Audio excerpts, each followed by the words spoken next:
مرحبا arkadaşlar، سلام دوستان. امروز یک درس جدید داریم از وضعیت آب و هوا در زبان ترکی.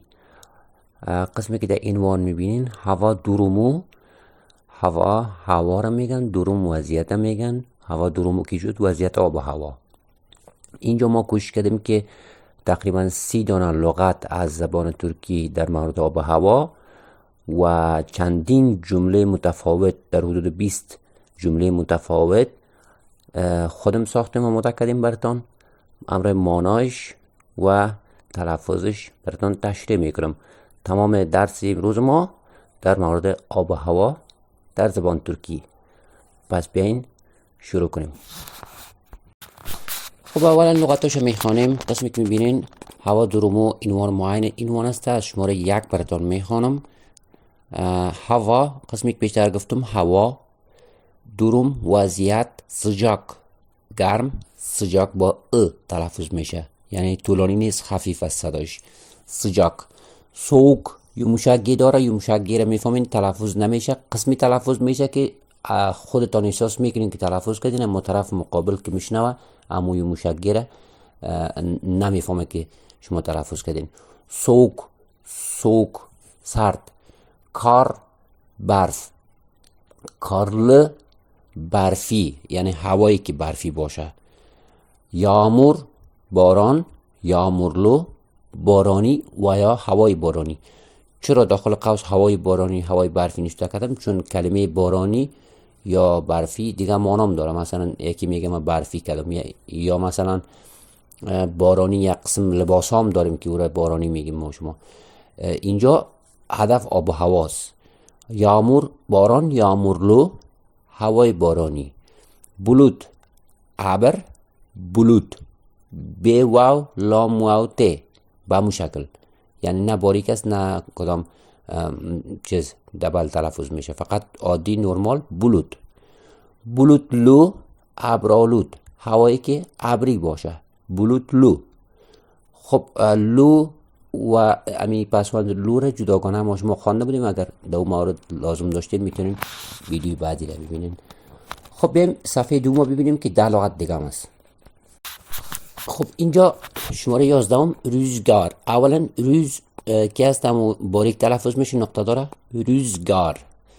و بالای آ یک کلاگک است، اونو را همین خود آ که است شبکل آ میگن، یعنی کمی صدا را طولانی میسازه. روزگار اندک، یعنی اونقدر هم طولانی نی که فکر کنین که الف باشه. الف مات همون تو یک چیز است. باد همون شمال کی است. روزگارlı بادی، یعنی هوایی که بادالود باشه، باد شمال داشته باشه. سیس غبار، سیسلی غبارالود. بزرگ خراب. بزرگ میتونه به آب و هوا استفاده شود، میتونه که با یگان چیز دیگه هم استفاده شود. مثلا موتر خراب است یا مثلا یک ماشین خراب است و هوا را ما شما میگیم که هوا امروز خراب است. güneş آفتاب، güneşli آفتابی، یعنی هوای آفتابی. gölge سایه.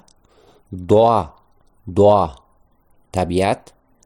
olay رویداد یا واقعه. پس یک صفحه دیگه هم لغت میخونیم، باز جملات رو براتون نشون میدیم. خب شماره 21 دعا. پیشتر دعا و olay جداگانه گفتیم. اینا رو وقتی که هر دوش یک جا میسازیم دعا olayları که بگوییم رویدادهای طبیعی مانا میده. دعا olayları. خب یلدرم داره، یعنی طولانی تلفظ نمیکنین، خفیف است. یلدرم. رعد و برق. الماسک میگیم. چی میگیم ما شما؟ karanlık تاریکی. aydınlık روشنایی. gökkuşağı. gökkuşağı رنگین کمان. yağış داره، yağış بارانی. gökyüzü آسمان. toz گرد و خاک. toprak خود خاک. خب توز که هست به هوا که داخل هوا می باشه، گرد و خاک است. خب کلمه آخری هم متئورولوژی. متئورولوژی. متئورولوژی هواشناسی، یعنی آب و هوا را که علم آب و هوا گفته میشه. پس بیایم در جملاتش که چه قسم جمله میسازیم یا ساخته میشه. خب آمدیم در جملات. bugün hava nasıl? Bugün hava nasıl? Bugün imroz hava nasıl çitur? İmroz hava çitur است. Bugün hava soğuk. İmroz hava sard است. Bugün hava sıcak. İmroz hava گرم است. Bugün hava bulutlu. İmroz hava ابری است. خب شما میتونین که بجای یعنی 4 جمله 3 جمله شماره دوم سوم چهارم که هست میتونین هر قسم bugün hava sisli, bugün hava bulutlu, sıcak, soğuk و یا هر قسم دیگه که داریم پیشتر خواندیم. خب شماره پنجم yarın فردا رو میگن. yarın hava nasıl olacak؟ olacak از زمان آینده استفاده شده. جک استفاده میشه که اورام درسش کاملا زمان آینده را درسش جداگانه ویدیو دارم، حتما دیده باشین. yarın فردا هوا nasıl olacak؟ هوا چطور خواهد بود؟ و یک قسم دیگه هم میتونیم sence به نظر تو. sence yarın hava nasıl olacak؟ به نظر تو فردا هوا چطور خواهد بود؟ هفتمش گفته شده که yarın hava yağmurlu olacak. اگر بگیم که به نظر ما باز میشه که bence yarın hava yağmurlu olacak گفته میتونین. خب شماره هفتم گفتیم yarın hava yağmurlu olacak، فردا هوا بارانی خواهد بود. شماره هشتم yarın hava karlı olacak، aynı şekil فردا هوا برفی می باشد، یعنی خواهد بود. و شماره نهم yarın yağmur yağacak یعنی میبارد، فردا باران خواهد بارید.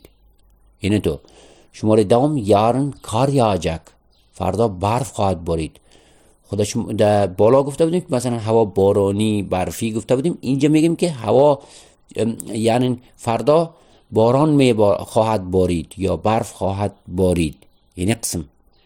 خب اشتباه نکنین، یعنی تمام جملات آب و هوا شاید ما نتونسته باشیم دیگه گنجانده باشیم، یک صفحه دیگه هم اگر جمله داریم، اما شما میتونین در پالی از روی از این جملات شما میتونین که جمله بسازین یا سوال بسازین. دیگه صفحه بعدی رو میبینیم. خب اینجا شماره 11 در جملات گفته شده که bence yarın hava sisli olacak، قسمی که بیشتر گفتیم. bence yarın hava sisli olacak، به نظر من یا به نظرم فردا هوا غبارآلود خواهد بود. bugün hava biraz sıcak، کمی گرم است که اگه خواسته باشیم بگیم امروز هوا کمی گرم است. یا biraz soğuk هم گفته میتونین، البته میتونین تغییرات بیارین. bugün hava çok soğuk، امروز هوا بسیار سرد است. bugün hava dolu، امروز هوا پر است. یعنی آسمان که پر باشه ابری باشه میگیم پر است آسمان هوا. اگر کوتاه اگه بگیم چطور، شماره 15 هوا sıcak، هوا گرم است. یعنی عمومی گفتیم، نه فردا نه امروز یا کدام قسم دیگه. هوا sıcak، هوا soğuk. یا شماره 16 هوا çok sıcak، هوا بسیار گرم است. شماره 17 هوا soğuk، هوا سرد است. خب شما میتونین هوا çok soğuk هم بگوین، biraz soğuk هم گفته میتونین. شماره 18 یağmur yağıyor، باران در حال باریدن است. همون لحظه باران که میباره میگین که یağmur yağıyor. شماره 19 kar yağıyor، یعنی برف در حال باریدن است. شماره 20 یağmur yağacak، یعنی باران خواهد بارید. خب خدا کنه که یاد گرفته باشین درس آب و هوا را. تا درس بعدی، خدا نگهدار.